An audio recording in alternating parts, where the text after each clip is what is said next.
Olá, pessoas! A aula de hoje, a interação da luz com a matéria. A gente vai falar sobre 3 fenômenos de propagação da luz.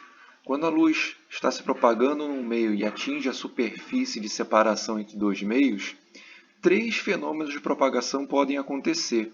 A luz ela pode ser transmitida, ou seja, ela pode atravessar o meio, ela pode ser refletida ou pode ser absorvida.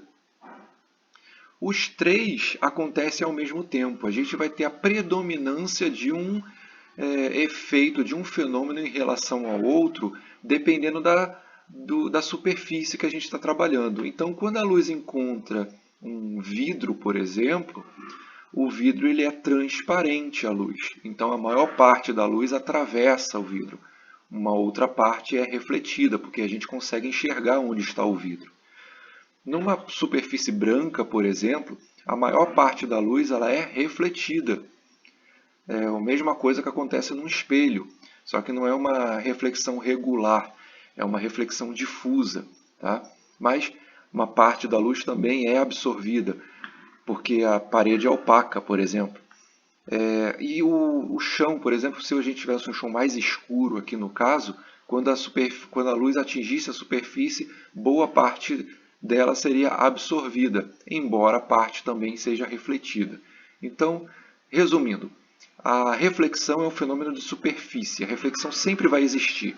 Nós enxergamos os objetos, a gente enxerga essa foto aqui, justamente porque a luz está sendo refletida pelas paredes, pela superfície do vidro, pelo chão. Ok? Se o meio for transparente, a maior parte vai ser transmitida. Se o meio for opaco, a maior parte vai ser absorvida. Vamos entender melhor como ocorre cada um deles.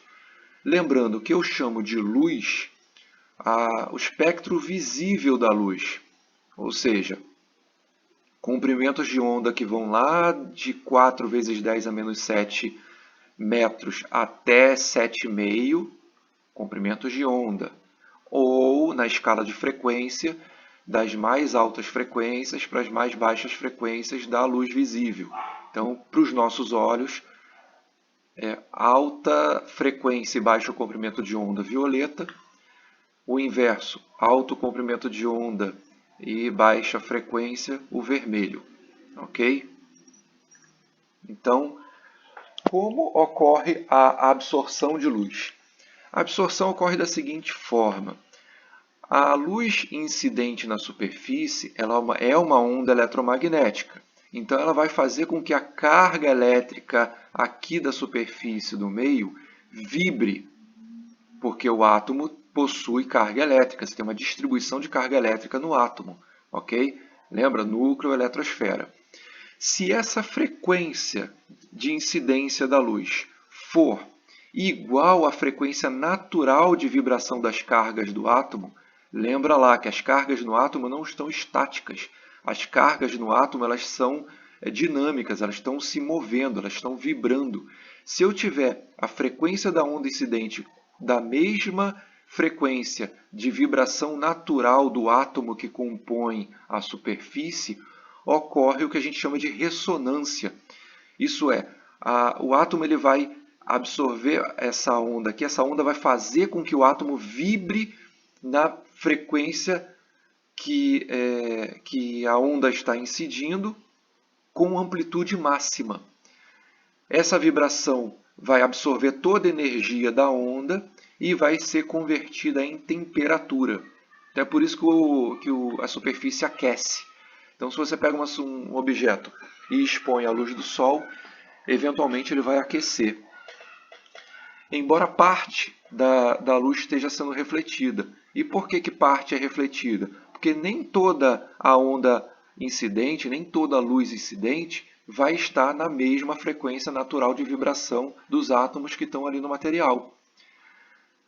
Eu não lembro se eu já anunciei para vocês, mas a luz solar ela é uma luz policromática. O que significa isso? Ela tem várias cores. Bom, é fácil de perceber quando a gente fala do espectro da luz visível, né? Eu falei lá do espectro que vai lá do violeta até o vermelho.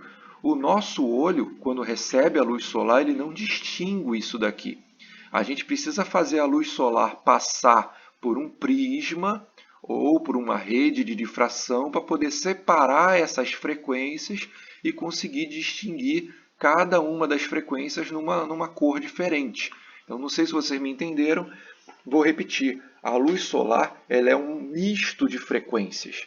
Ela é um conjunto de várias frequências misturadas que o nosso olho não consegue naturalmente separar. Tá?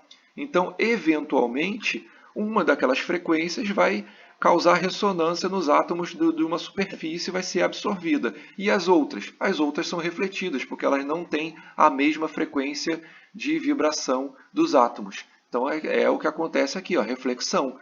Quando a luz incidente tem uma frequência maior ou menor, ou seja, basta que seja diferente da frequência natural de oscilação dos átomos que compõem um determinado material, ele vai fazer os átomos vibrarem em baixa amplitude e essa vibração em baixa amplitude vai simplesmente retransmitir a onda para o meio onde ela estava se propagando. Então, a energia bate, faz o átomo vibrar e sai dele. Vamos dizer assim. Tá? Então, ela não vai ficar retida no material. E a refração? A refração ocorre o seguinte. A energia, a onda eletromagnética, ela vai atingir a superfície de separação entre dois meios, vai fazer com que um átomo aqui vibre, e essa vibração vai ser transmitida para o átomo vizinho. Aqui, ó, ele vai vibrar, transmitir essa vibração para o átomo vizinho vai vibrar, transmitir para o outro, e assim vai. Então, é um efeito cascata, vamos dizer assim, que um átomo transmite para o outro, e se eu tenho energia suficiente, essa energia vai passar para o outro lado. Só que ela vai passar com uma certa defasagem. Então, em outras palavras, a onda, quando ela se propaga dentro de um meio, ela vai sofrer um atraso. A velocidade de propagação dela vai ser diferente.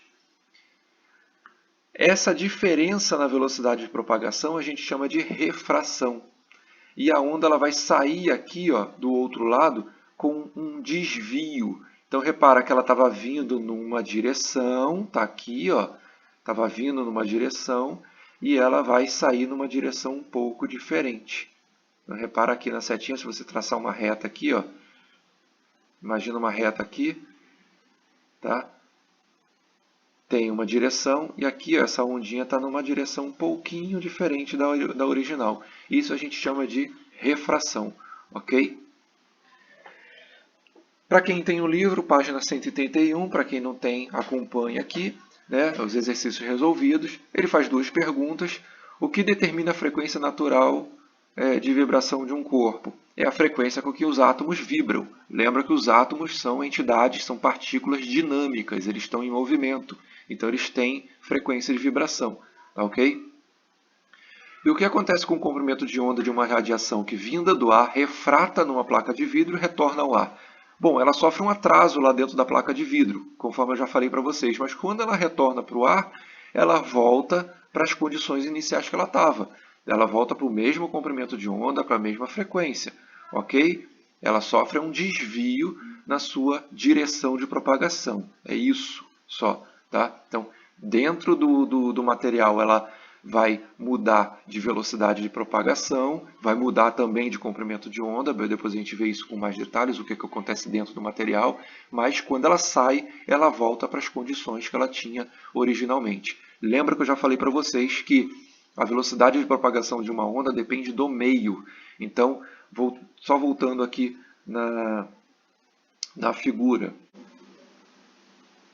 Se isso daqui é uma plaquinha de vidro, a luz, ela tem uma velocidade aqui no ar, ela entra no vidro, muda de velocidade, porque mudou de meio, e sai aqui no ar, volta a ter a velocidade que ela tinha antes. Então, a gente tem uma mudança de velocidade no atravessar do vidro, ok? Com a mudança de velocidade vem um desvio na direção. Quando ela volta para o ar, ela volta a ter a mesma velocidade de antes, mas já sofreu o desvio, mudou de direção, ok? Seguindo aqui, deixei 3 questões para vocês. As questões são todas conceituais, é só texto. Pode resolver no caderno e tirar uma foto, ou para quem quiser, cria lá um documentozinho de resposta, coloca as 3 respostas, bota número 1, resposta, digita, né? Digitado, número 1, 2 e 3. Ok? A aula fica por aqui. Até mais.